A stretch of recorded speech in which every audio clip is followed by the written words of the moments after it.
দেখো, এই ফ্রি ফায়ারটা সামান্য একটা গেম হলেও এটা যে অনেক মানুষের জীবন পরিবর্তন করে দিয়েছে, আবার অনেক মানুষের জীবন যে ধ্বংস করে দিয়েছে, এটা আমাদের সকলেরই জানা। তবে সামান্য এই গেমটা যে গোটা একটা পরিবারকে আবার নতুন করে জীবন দান করবে, এটা আসলে সকলের অজানা ছিল। হ্যাঁ বন্ধুরা, আজকের গল্পটি এমনই একটা পরিবারকে নিয়ে যারা এই ফ্রি ফায়ার গেমটাকে একেবারেই সহ্য করতে পারতো না, বরং তাদের সন্তান যখন এই গেমটা খেলতো তারা আরও উল্টো বকাবকি করতো।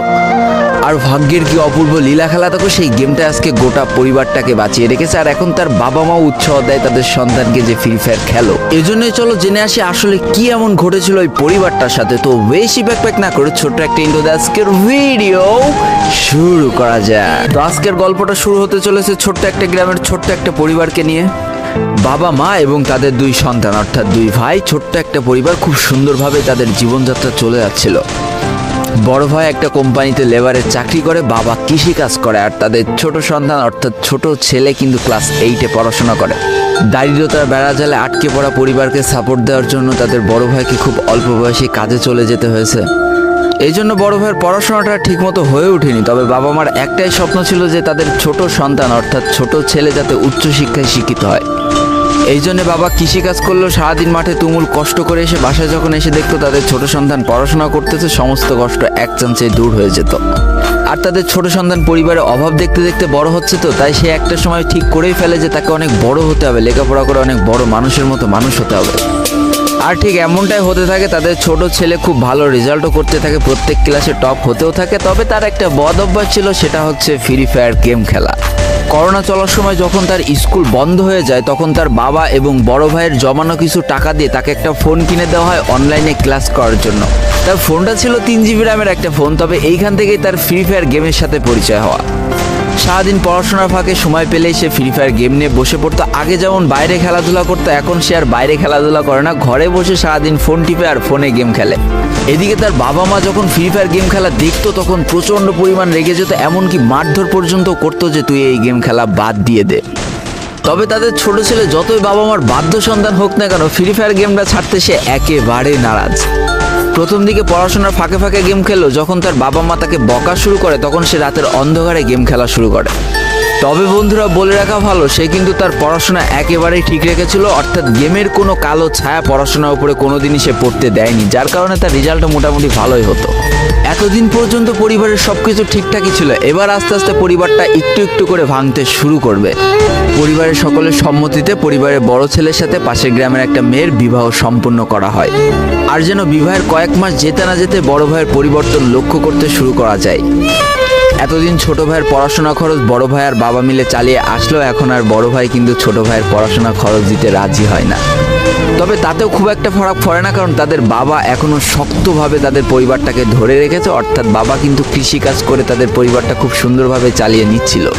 তবে বলে রাখা ভালো, হাতের 5টা আঙুল যেমন এক হয় না, পরিবারের প্রত্যেকটা সন্তানের মন মানসিকতাও কিন্তু এক হয় না। কিছুদিন পর বড় ভাই পুরোপুরি আলাদা হয়ে যায়, তার বউকে নিয়ে নতুন করে সংসার তৈরি করে। এমনকি একটা পর্যায়ে যে বড় ভাই তার পরিবারকে অস্বীকার করে দেয়, অর্থাৎ একটা টাকাও আর পরিবারে দিত না, সমস্ত টাকা সে নিজের সংসারেই খরচ করত। 4 জনের পরিবারটা ভেঙে যে এখন 3 জনের পরিবার হয়ে গেল, বাবা মা আর তাদের ছোট সন্তান। এখন পুরো পরিবারের দায়িত্বটা বাবার উপরে পড়ায়, দিনরাত 24টা ঘন্টা হাড় ভাঙা খাটুনি করা শুরু করে দেয় তাদের বৃদ্ধ বাবা। এদিকে তাদের ছোট সন্তান সবটা কাছ থেকে দেখে অনেক কষ্ট পেত, তারপরেও তার করার কিছুই ছিল না, তাকে পড়াশোনাটা চালিয়ে যেতেই হবে, কারণ বাবা মার একমাত্র স্বপ্ন তাকে পড়াশোনা করে মানুষের মতো মানুষ হতে হবে। এদিকে বলে রাখা ভালো, পড়াশোনার পাশাপাশি কিন্তু সে ফ্রি ফায়ার গেমটা অনেক ভালো মতো খেলা শিখে গিয়েছিল। তার 3 GB র্যামের ফোন একটু ল্যাগ দিলেও মোটামুটি ভালোই খেলা যেত স্মুথ গ্রাফিক্সে। এমনকি সে আস্তে আস্তে টুর্নামেন্ট খেলাও শুরু করে। আর এখান থেকে যে টাকা পেতো, 50 টাকা, 100 টাকা, 200 টাকা যা পেতো, সেই টাকাতে তার পরীক্ষার বই খাতা কিনতো, যাতে তার বাবার একটু কম পরিশ্রম করা লাগে, কম খাটনি করা লাগে। হাই রে, পরিবারের বড় ছেলে পরিবার থেকে আলাদা হয়ে গেল, আর ছোট ছেলে চিন্তা করছে বাবার কিভাবে কষ্ট কম করা লাগবে।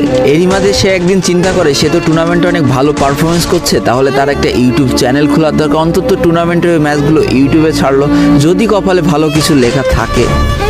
এমনই একদিন তার একটা টুর্নামেন্ট চলছিল, সে বারান্দায় বসে বসে টুর্নামেন্টটা খেলছিল। আর ঠিক সেই সময় তার বাবা হাড় ভাঙা খাটুনি করে মাঠ থেকে কেবলই বাসায় ঢুকছিল। এমন সময় তার ছেলের পড়াশোনা বাদ দিয়ে গেম খেলা দেখে বাবা প্রচণ্ড পরিমাণ রেগে যায়, আর ফোনটা ধরে একটা আছাড় মেরে দেয়, যার কারণে তার ডিসপ্লেটা ফেটে যায়। সেই দিন সে ভাঙা ফোনটা আঁকড়ে ধরে অঝরে কেঁদেছিল, তার সমস্ত স্বপ্ন যেন এক নিমিষেই শেষ হয়ে গিয়েছিল। তারপরে সে স্কুলে যাওয়ার জন্য যে টাকা পেতো সেই টাকাগুলো জমিয়ে জমে একটা সময় তার ফোনের ডিসপ্লেটা ঠিক করে, আর ডিসপ্লে ঠিক করতে 1500 টাকা লেগেছিল, আর সময় লেগেছিল প্রায় 4.5 মাস। আর এই 4.5 মাসে সেই ইউটিউব চ্যানেলে যে জিমেলটা ছিল সেই জিমেলটাও সে ভুলে যায়, অর্থাৎ তার ইউটিউব চ্যানেলটাও নষ্ট হয়ে যায়। কিন্তু পরিবারের ছোট সন্তানরা একটু ঘাটতারা হয়, কোনোভাবে কোনো কিছুতে হার মানতে রাজি হয় না, যেমন আমি। তাই সে আবারও ফ্রি ফায়ার খেলা শুরু করে, আবারও নতুন করে ইউটিউব চ্যানেল খোলা শুরু করে।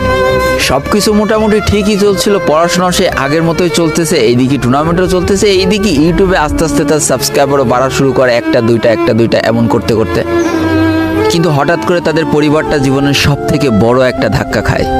যেহেতু তাদের বাবা কৃষিকাজ করে তাদের পরিবার চালাতে হিমশিম খাচ্ছিল, পরিবারের এত প্রেশার, 24 ঘন্টা হাড় ভাঙা খাটুনি করতে করতে একটা দিন হঠাৎ করে উনি প্যারালাইসিস হয়ে যায়। তার ডান পাশের হাত এবং পা পড়ে যায়, যার কারণে সে একেবারে অক্ষম হয়ে পড়ে। আর এটাই ছিল তাদের পরিবারের সব থেকে বড় কালো অধ্যায়।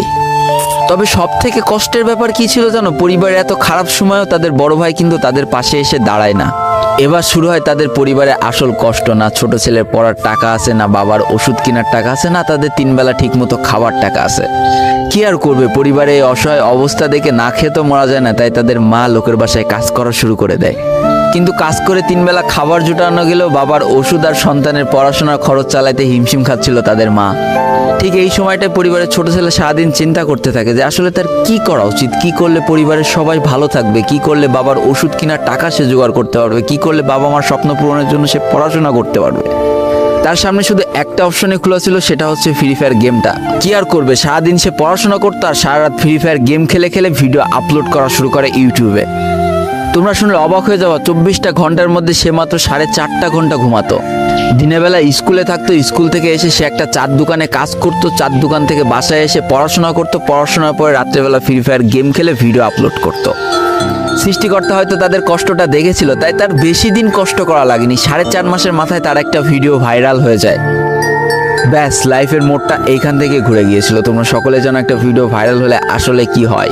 সব জায়গায় তার নাম ছড়িয়ে যায়, মানুষ আস্তে আস্তে তার ভিডিও দেখতে শুরু করে, তাকে পছন্দ করতে শুরু করে, তার গেম প্লে ভালো লাগতে শুরু করে। একটা সময় সে একটা ভালো প্লেয়ার হয়ে যায়। আর সে জীবনের প্রথম পেমেন্ট পেয়েছিল 12,500 টাকার, যেখান থেকে 7,000 টাকার তার বাবার জন্য ওষুধ কিনে দিয়েছিল, আর বাকি টাকাটা তার আম্মুর হাতে তুলে দিয়েছিল। তারপর থেকে তার মাসিক বেতন কখনো ওই 12,000 টাকার থেকে কমেনি, বাড়তে বাড়তে বাড়তে বাড়তে একটা সময় তার মাসিক বেতন দাঁড়ায় 1 লাখ টাকা, যেটা ছিল তাদের পরিবারের জন্য অবিশ্বাস্য একটা ব্যাপার। যেই পরিবারটা না খেতে পেয়ে প্রায় মরার মতো অবস্থা হয়ে গিয়েছিল, সেই পরিবারটা আজকে কোথা থেকে কোথায় যে দাঁড়ালো। তবে সব থেকে মজার ব্যাপার কি জানো, এখন আর ফ্রি ফায়ার খেলতে দেখলে তার বাবা মা কিন্তু তাকে বকে না। তো দেখো, জীবনে খারাপ সময়গুলো চিরদিন স্থায়ী হয় না, খারাপ জীবন কাটিয়ে কিন্তু ভালো সময় আসে। অর্থাৎ তাদের পরিবার এখন ভালো সময় চলে এসেছে। তার বাবা আগে থেকে অনেক সুস্থ হয়ে গিয়েছে, এখন নিজে থেকে হাঁটাচলা করতে পারে, তাকে আর কাজ করে খেতে হয় না, তার মাকেও এখন আর কাজ করতে হয় না। এইদিকে সব থেকে বড় আনন্দের ব্যাপার কি জানো, ওই ছেলেটা তার পড়াশোনাটাও ঠিক রেখেছিল, অর্থাৎ এসএসসি পরীক্ষায় সে কিন্তু জিপিএ 5 পেয়ে উত্তীর্ণ হয়েছে। তো বন্ধুরা, আজকের গল্প